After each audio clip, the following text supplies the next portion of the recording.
Hi, intrepid viewers, coming to you from tomorrow in lockdown. Bit over it, I have to say, but we should be grateful here in Australia. We went into lockdown with 11 cases. We actually went into lockdown because there were 9 cases, but now with 11, we're not coming out of lockdown. So the numbers game and the priorities of our government appear to be very different than yours. So whinge, whinge, whinge. Hopefully things will improve. I was just about to go to the hairdresser. See the silver skunk stripe, you know. But there are worse things in the world. Okay, off we go today. Now, when I woke up this morning and went to my various US news feeds, apart from all this stuff on the Memorial Day weekend, I saw a juicy little item, and it was a man who was arrested for a home invasion posing as a police officer. He killed a man in front of his wife and 3 children in cold blood.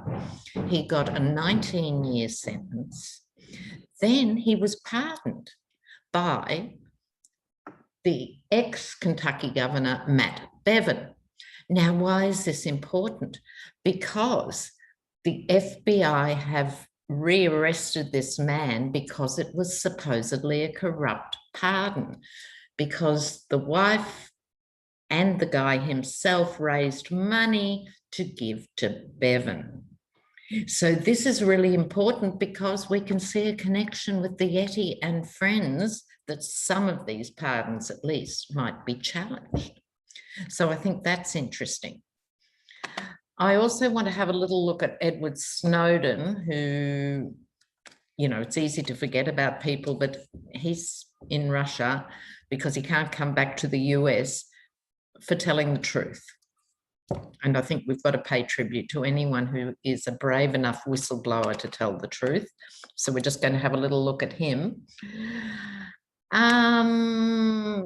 And there was something else that will come to me in a moment. I can't say, I've scribbled so badly on this.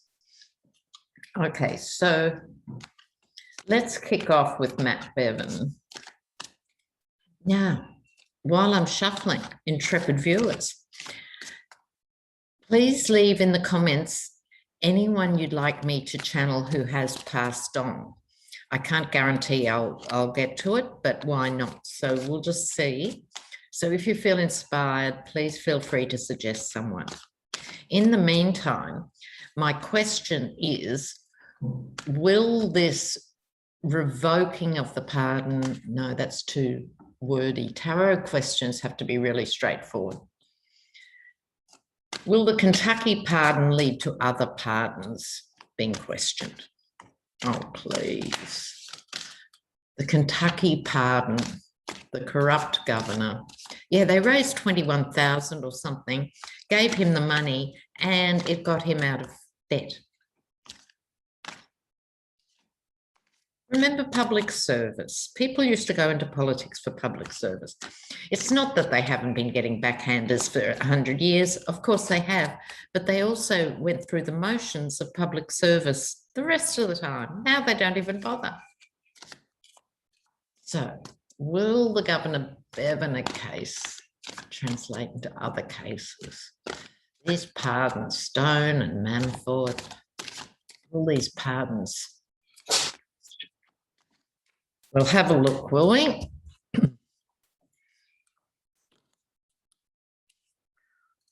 Oh, in the wars. Oh, these are all fighting cards.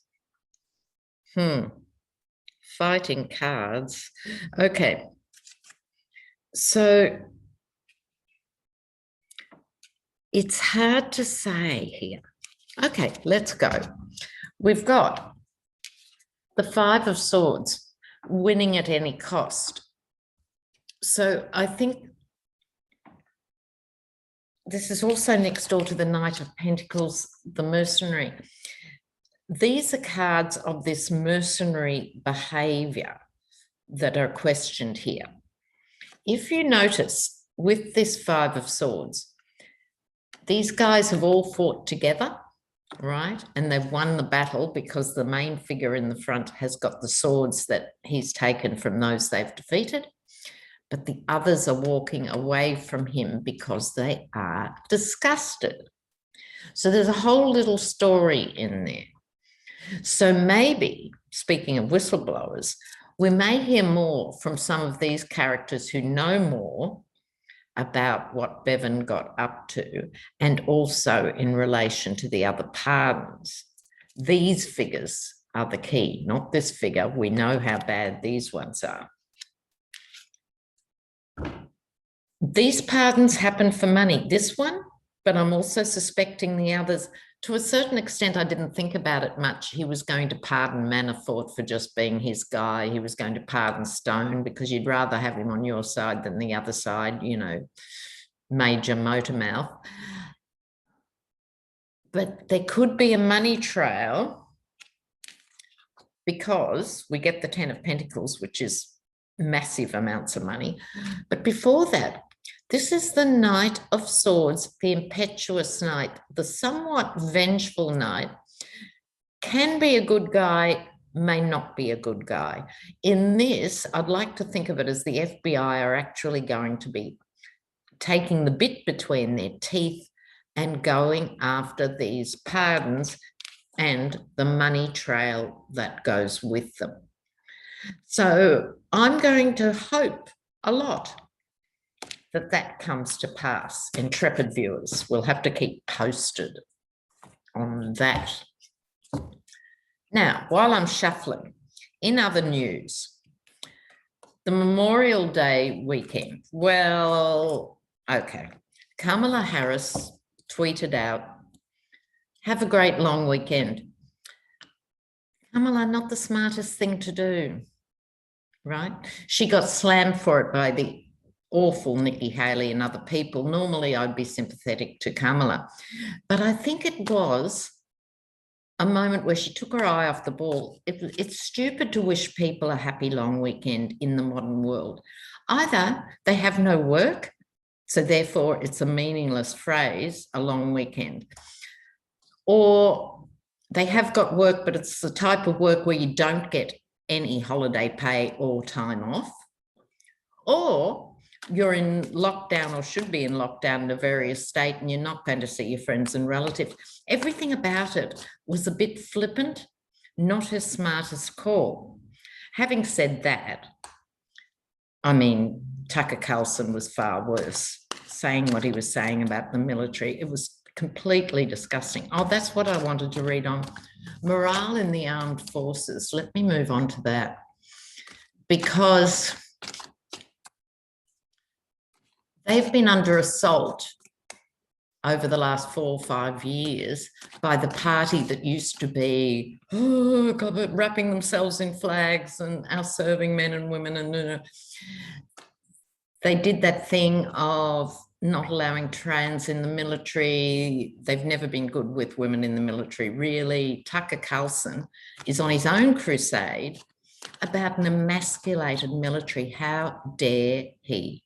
How dare he? Scabrous, hideous man who would never have done service in his life speak. He should not speak. I'm just saying. Okay, so let's look at the morale of the military. Guys and girls in the military, be strong. Please be strong. Don't let these clowns get to you. How's the morale in the armed services?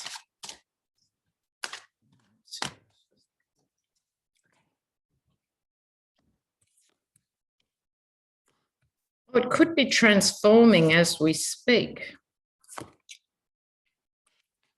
Get this card again, but it's in a different context here. Okay. I think it's changing actually quite quickly. I think it's been changing slowly, and now we've stumbled on a time where serving and past personnel are reconfiguring how they're thinking about this. A lot have always voted Conservative. I'm not judging anyone for that. As I've said about all of this stuff, really, you know, everyone's entitled to their own business. However, I think it's changing. The magician. I think this started with the John McCain comment. It got much worse when Trump talked about people who had died, laid down their lives for the country, and he described them as losers. You know, and this recent stuff. And I think it's about to radically transform. So you have women in the military here with the Queen of Wands. I think they're more likely to change their minds and change their vote than the men. Sorry, my glasses are fogged up. Let me have a moment here. I think this is women in the armed services are going to tip the scales towards this change, because basically they're being told by the Republicans they're not up to it. How dare they? How dare they? Right? But the women are not going to tolerate it. The men, it's sort of, oh, well, you know, whatever, a bit of that. And the women aren't tolerating it. Up until now, I think they've been moving to a safer place. So a politician of any stripe would say something that's offensive or stupid, and they have gone inside themselves and inside their units and inside their families and gone, it's all right, it's all right. And I don't think it's all right anymore. And I think what changed it was January 6th, where uniformed personnel were so badly treated. And that includes the ones who should have been in there and who weren't called in time, as well as those officers who had traumatic experiences serving the country. And I think it's going to lead to a change in how the military think and their morale. This is, if you look at these two knights, if you're learning tarot, this is charging gung-ho. This is much more cautious, my cautious knight. And so I think they're hedging their bets for now, and they're not assuming the Republican Party is the party of the military, and they're not assuming what they're thinking about it. And given that it kicked off with the magician, this is significant. Okay. Okay. So now I'm going to have a little look. Oh, I know what the other thing was. This is how bad the QAnon stuff's got. You've now got, I saw today, evangelical pastors who are worried by how mad and out of control their own congregations are with this conspiracy theory. We know there are some of them who are whipping it up, but compared with 4 years ago, 3 years ago, 2 years ago, even a significant number of evangelical pastors are worried. Goodness, they might have to actually, you know, show some leadership. That'd be foreign. Usually the extent of the prayer meeting is, you can leave your money for me over there. Thank you. May God be with you. And I think they're going to have to step up. So I want to know what that's about. The evangelical ministers who are worried about the widespread QAnon and other conspiracy theories. You can trust me, the majority will be starting to get their vaccinations now, even if they haven't. There'll always be a hardcore, absolute nutcase fringe. But this is a number that are veering to the middle. So what is this about with the evangelicals and QAnon?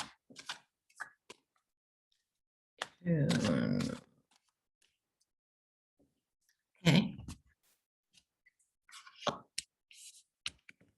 I might do a bigger spread for this.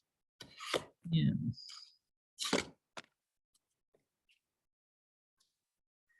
Oh dear, oh dear, oh dear. So here we have the King of Swords in the center. This is your average evangelical pastor, very sure of himself. He has an absolute shortcut to God. He rules with an iron fist. He can tell you to send your gay children to conversion therapy. He's absolutely sure about everything. And yes, your 13-year-old daughter can get married to her rapist because I have said it's all right. Right, this is him in that not brooking any real world stuff. This is old school King of Swords. King of Swords can also be a great and intellectual thinker, but we're talking most of these pastors here, are not in that category. I'll be kind. I'll just say they're not in that category. So this is old school, bossy, I am the truth, the light, and the way. Underneath that, that worked very well. They became synonymous with what is America. America is this white Christian, you know, milkmaid nation. This is normally my fabulous America card, but we're talking evangelical heartland here. So they, in their own minds, represented what America was, is, should be, could be. Everything about America was tied up in do as I say, not as I do. Here we go, right? Now, this is interesting. That's worked for them for a very long time. They have told their parishioners how the world works. And that is Old Testament, black and white stuff, right? That's worked.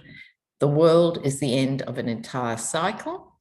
And I would further point out in the corners of the world card, you have the angel, the eagle, the bull, and the lion. So these are the protective images, the guardian and angels who are watching what's going on. They've reached the end of, I'd like to think end meaning it'd all be over in 3 months' time. I just mean in last 20 years of this prosperity gospel rubbish that means people just pay for some uneducated, lecherous, hypocritical person to tell them how to run their lives. I am not talking about people who are theologically trained and who offer real leadership and who are men and women of God. I'm not talking about them. I'm talking about the prosperity gospel. God meant you to not be, you know, without guidance. And it's all about giving me money for your hotline to Jesus. And this has to stop. It is the end of that cycle. The chariot, it's moving quite quickly. And the ministers themselves, these fly-by-night, anyone can set themselves up as a pastor type stuff, is going to leave them out in the cold, literally. So they're at a crossroads. They really have to up their game, because I wonder how many of them have seen their parishioners actually get COVID and die. I wonder how many have seen their parishioners go broke through medical bills from having COVID, even if they have survived. I'm beginning to think it's a wake-up call for these pastors. Some of them are unreachable, but some of them aren't. Now, before I leave Memorial Day, I'm going to put up a link to Trey Crowder's 5-minute video. He operates on YouTube as the liberal redneck. If he wasn't married, I would just rush this man off his feet. He wouldn't be remotely interested because he's probably 30 years younger than me, but I do love him. I love how his mind works. And so he's done a 5-minute video on Memorial Day and what it means and doesn't mean in the South. And I think it's worth viewing. So I will put that up. And now Edward Snowden.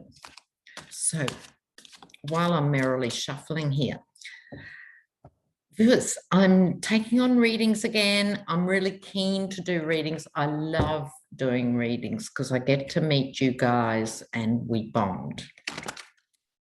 So if you want a reading, I'm taking readings for July and beyond. So please get in touch. Under every video is the email for that. But don't email me with suggestions for the channeling. Put those in comments, please. But if you want a reading, email me. General readings or past life readings, up to you. Okay, so Edward Snowden, do we all remember the story? I'm struggling to remember it, but basically, he bore witness to the fact that the USA was running surveillance on heads of government everywhere. Now, on the other hand, I think everyone in the world's doing it.